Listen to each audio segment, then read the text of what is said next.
Alright, let's rip the bandage off right from the start. Attack on Titan is not that deep. There, I said it. Take a breath. Collect yourself. I know some of you are already reaching for your keyboards, ready to tell me how I just didn't get it. But relax for a second. I promise you, I did get it. The question is whether there was ever that much to get in the first place. You see, Attack on Titan is like that friend who suddenly starts wearing glasses they don't need, just to look smarter in pictures. Sure, the glasses give off intellectual vibes, but when you take them off, it's just the same person underneath. Attack on Titan wraps itself in politics, ethical dilemmas, and long speeches about freedom, but if you strip it down, you'll find some of the most basic, well-worn ideas in storytelling. The big themes: war is bad, freedom is good, human beings can be monsters, wow, revolutionary, groundbreaking. Nobody in the history of humanity has ever written stories about that before, right? Except literally everyone. You could open any book on the history of war, read 2 pages, and get the exact same conclusions. Attack on Titan fans act like Isayama cracked open some forbidden tome of ancient wisdom, when in reality he was just playing greatest hits of literature, anime edition. Let's take the show's favorite word, freedom. Characters won't stop saying it. Eren wants it. Armin dreams of it. The Survey Corps sacrifices themselves for it. By season 4, people are carving it into the walls with their bare hands. But here's the thing, freedom in Attack on Titan doesn't mean anything beyond I don't like being caged. That's it, that's the whole idea. It's the same energy as a teenager slamming their bedroom door and yelling, "You can't control me, Mom!" Yet somehow the fandom spins essays about how freedom in Attack on Titan is a multi-layered metaphor for existential willpower in the face of oppressive cycles of violence. Relax, it's just, I don't like cages. And don't get me started on the politics. Oh boy. Fans love to talk about how Attack on Titan is a brilliant allegory for real-world geopolitics, that the Island of Paradise represents isolationism, Marley represents imperialism, and so on.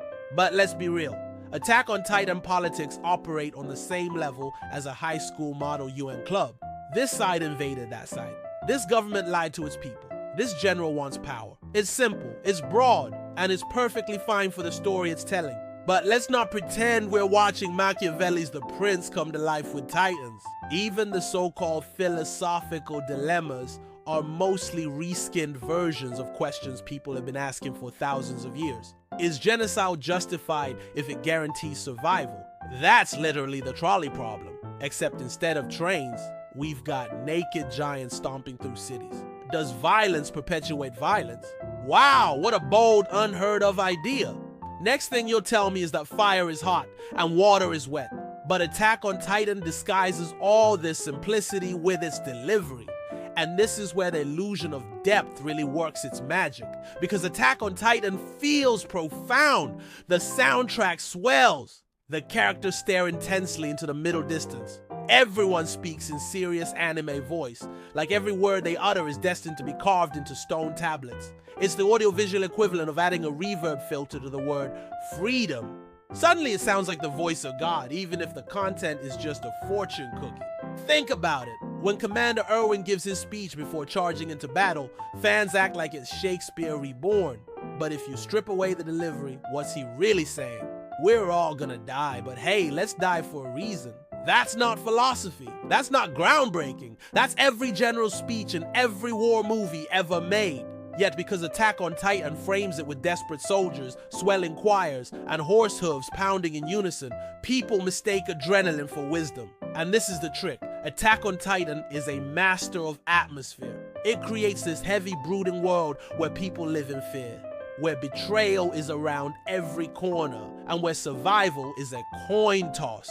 That atmosphere convinces fans they're watching something with profound commentary on human nature. But really, the atmosphere is doing all the heavy lifting. The themes themselves are basic.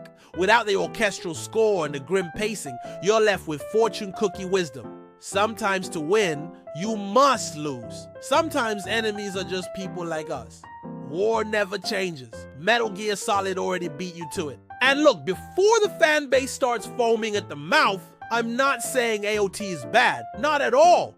In fact, Attack on Titan is brilliant at what it actually is. A high-octane survival drama that knows how to hook an audience with shock, suspense, and emotion. But brilliance in execution doesn't magically make its themes more complex. Execution and depth are not the same thing.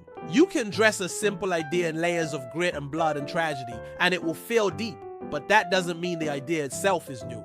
It's like walking into a fast food restaurant that's redesigned itself to look like a 5-star steakhouse. Dim lights, leather seats, waiters in tuxedos.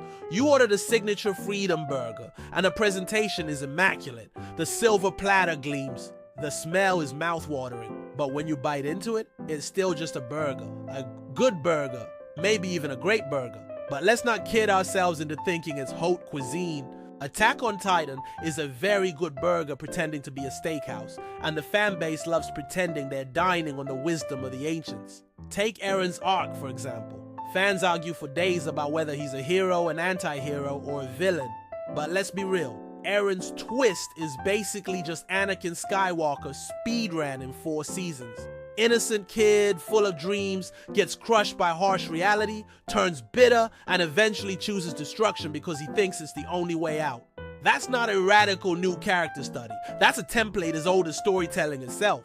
The only thing Attack on Titan did differently was rapid and big scary titans and a genocide plan. Same burger, different sauce, even the titans themselves, which fans sometimes call a metaphor for humanity's primal fear or oppression, are at their core just a plot device. Big scary monsters that force humanity into survival mode.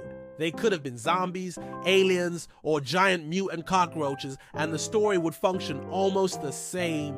The Titans aren't symbols of the human condition. They're just cool monsters that give us brutal fight scenes and creative deaths. That's it! So why does Attack on Titan get labeled as deep when its themes are this basic? Because anime fans, and let's be honest, all fandoms, not just anime, love the feeling of being part of something important. They want their favorite series to mean more than just entertainment. They want it to be literature. They want it to be philosophy. They want it to be proof that anime can be serious art. And Attack on Titan gives them just enough smoke and mirrors to justify that belief. It's like a magic trick. Distract the audience with explosions, emotions, and long speeches, and they'll swear you've pulled a rabbit out of a hat. But in reality, the hat was empty the whole time.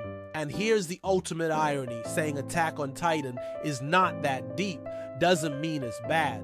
It means it's good at what it actually is. It's entertainment, it's emotional, it's a spectacle. It's a story that makes you yell at your TV at 3 a.m. and immediately hit next episode.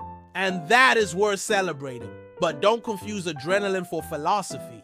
Don't confuse spectacle for depth. Sometimes a titan is just a titan, not a metaphor for the entire cycle of human history. Sometimes a burger is just a burger, no matter how shiny the platter. So the next time you see someone writing a dissertation about how the bird in the final panel represents the eternal rebirth of humanity's struggle against oppression, take a step back. Maybe the bird is just a bird. Maybe the deepest part of Attack on Titan is the fact that it made millions of people feel something, not that it reinvented the philosophy of freedom. And maybe, just maybe, we should stop pretending that Attack on Titan is the second coming of Nietzsche with swords and horses.